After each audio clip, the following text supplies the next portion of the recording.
You are watching So Xirtus. Facebook doesn't just have a record of you, it has a record of your changes for years, right? And so taking that, scraping that, putting that into GPT, wouldn't that be interesting? You would have millions of people like AIs. You'd have persons that were very much convinced that they were you, right? Because they'd be based on all of your decisions and they'd be making Mm. new decisions based on that.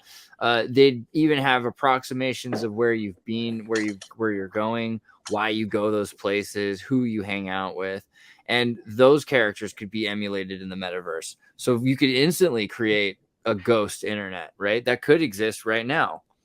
Do you think that? I mean, the ghost internet was brought up by Kurt. Do you think that that exists for real? I mean, the more you hear about this, Yeah, it's anything's possible. like, define ghost internet or like dead internet theory is that the internet now consists almost entirely of bot activity.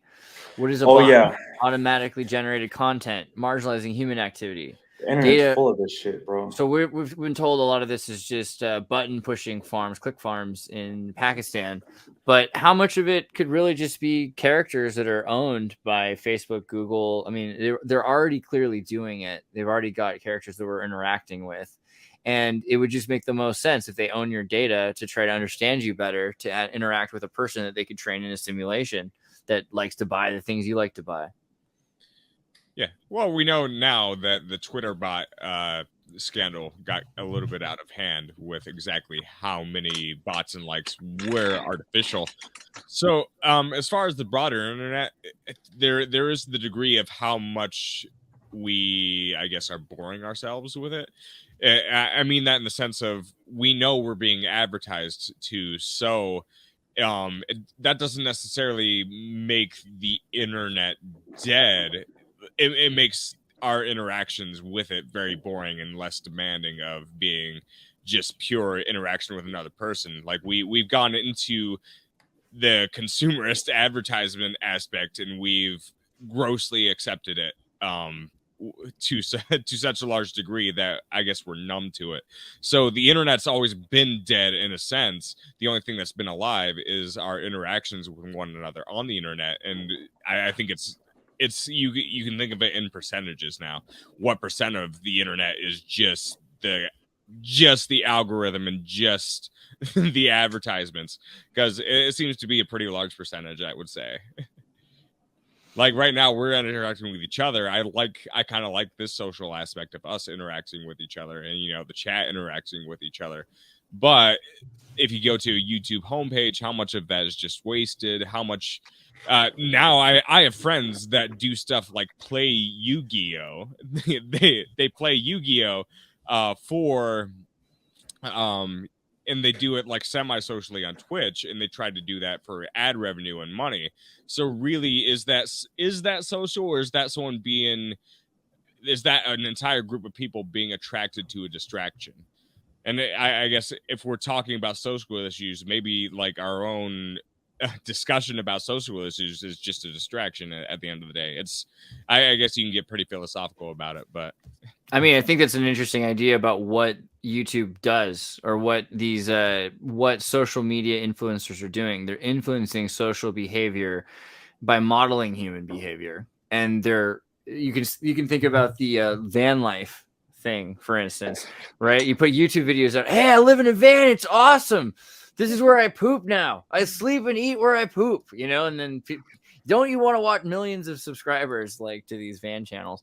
And it's teaching people how to be vagrants. There's nothing wrong with living in a van, but you're likely to have your van taken from you. You don't necessarily own property. The police in different towns aren't going to treat you the same way as a local in that town. And you could have all kinds of problems that you wouldn't have as a property owner, a citizen, a tax-paying property-owning citizen. Those benefits that they kind of bribe you with, those disappear, and they're convincing more and more people by modeling the behavior of van I life. used to live in a school bus for a little bit. That's the best thing, living Like in a school 19, bus. 20, like just a little, like not like full time, but I agree. I feel like Don't get me wrong. it's like painting I a want picture that. that it wasn't like this. It wasn't like all clean and shit. Bourgeois, Lights all. Yeah, wasn't like look at solid this up like this. elitist guy with his. He's clearly got a lot of this, That's Yeah, a it wasn't like six-figure this. rig right there, and dude. his Ralph Lauren It looks outfit. nice. It Yeah. looks nice. I but do have it that wasn't, like, camper. I glorified. have that Coleman stove though. It was in Anyway, San Francisco. It was in San Francisco. Kind of what you said. You had to park. We had to park in different areas because like you can't park between like on this day between like. Is that a I don't know, boat hole? 5 a.m. and 8, whatever. this is a museum, is what this These is. like professional people made this shit. Jeez, This shit's nice. Andrew. All right, now I understand it. But the point is, most people that are making the YouTube van. Let's go to YouTube. Van life. Let's type it in. Let's see what we see. I'm just mad because I was broke, bro. Back in the day, I'm like, damn, I didn't have no phone to record this shit. Like, oh hey guys, this is me. Make sure to subscribe. But they're modeling. They're modeling taking ways this shit to live, outside, right outside my van. Like, I didn't even have a. No, I didn't do that. I went to Safeway. Take a shit, but yeah. I mean, making poverty attractive is the ultimate psyop. I mean, it's just hipster shit. What's classy if you're rich and trashy if you're poor? Right. Living in a school bus. The thing is, when I was on hipster shit, it was just because I was broke. But like, yeah, that's what I mean. It was like I just. It's convincing. I was shopping at Goodwill because it was just like you should live in. You shouldn't spend money if you can avoid renting. See, like, if you're not renting, you should probably live in a van. I don't know. I'm not telling you to live your life, but if you can avoid renting, in America, you can buy a house. Get like the mortgage if you can do it. I mean, but the thing is, I think they're trapping people into not having a home. Is the idea eventually because they're convincing people it's okay. It's actually really better. And people are the tiny home generation, right? Like, how long is a tiny home generation going to last? I just don't think that's real. I don't trust tiny homes. Who needs health insurance? Just be healthy. I mean, it's just like if you're looking for examples of, we talked about hipsters the other episode and how hipsters don't breed. I mean, they do, but less, right? I mean, we're hipsters. And so good job, Andrew. But a lot of people that are the weirdest people don't breed necessarily. And so the thing that lasts, they model. So the Amish society, they actually model a society that you build a house, then you add another building onto that house and it continues to expand and the community continues to grow and people die and new people are born. I mean, if we can't do that shit in America. Well, they're the only ones who are allowed to, right? Where are the black Amish? Are there black Amish? They really should have license. They're not gonna. There must be. I feel like it's classism. I might have to start the Well, you gotta have like, I don't know, like even when I watch like this guy like on YouTube, Food Ranger, he just goes to like different countries, China, India, just goes to like different like street vendors, eat food and stuff, and like these people are able to like just set up a food cart, make food, sell it all day. In America, you have to like have a life, you have to have a business license. You got to prove there's no rats in your food. I remember when I was in Bolivia, I had like a rock in my candy. It's fine. I didn't eat the rock, and I was careful. But like I could chip my tooth. You know what I mean? I was just saying, like, even with the Amish, like they can. I guess I don't know unless they got the laws straightened out where they don't have to worry about all that. They do, yeah. So the Amish deal is that they take absolutely no social services. So they defend themselves and they don't take social security. They're not owned, really, is the deal. They get exemptions too for religious stuff. That's cool. Like it's like, oh, we could sell raw milk because we're exempt from your rules. That's pretty sweet. That's awesome. We should become Amish just for that reason. Do you remember the raw milk crisis of 2010 in Santa Monica? All these people that look kind of like this getting arrested right there by the co-op. It was horrible.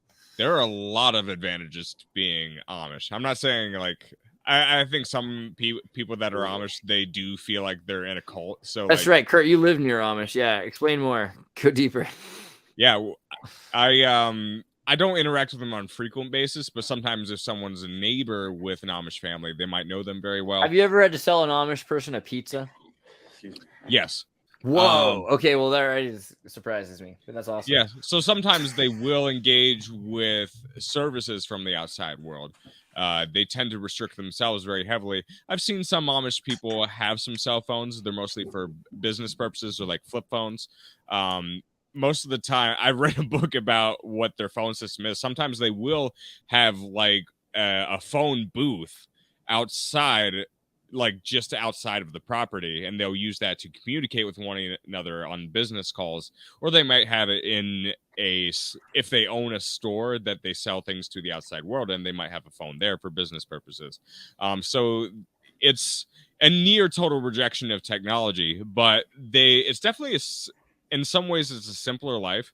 The children are more protected in some ways, but again, they still have their problems. I watched some documentaries where a lot of times drugs do work their way into the community. As to the most difficult question to answer would be is like, do they live on average, would you say, better lives than the rest of us? It's, to me, that's the hardest question to answer, because I've seen what seems to be good experiences, and you don't know the entirety of something until unless you would actually live in it. There seems to be some splits. Like there's actually there's like house they're called house Amish and church Amish. So there's a section of Amish people that actually think just having a building where everybody congregates for church is actually too extravagant. So they'll have just church services inside their house, which I think is kind of funny. And maybe they're not wrong. I don't know. Cause like they really make you think. They make me think about philosophy a lot. But I do respect that the strongest hierarchy in an Amish community is the family. And when I think about what anarchy really means, I think anarchy is making the family the strongest hierarchy there is. So I think there is something to take away from there. I think there's some respect there. And I think there could be a lot of takeaways that could be applied to the outer world from the Amish people.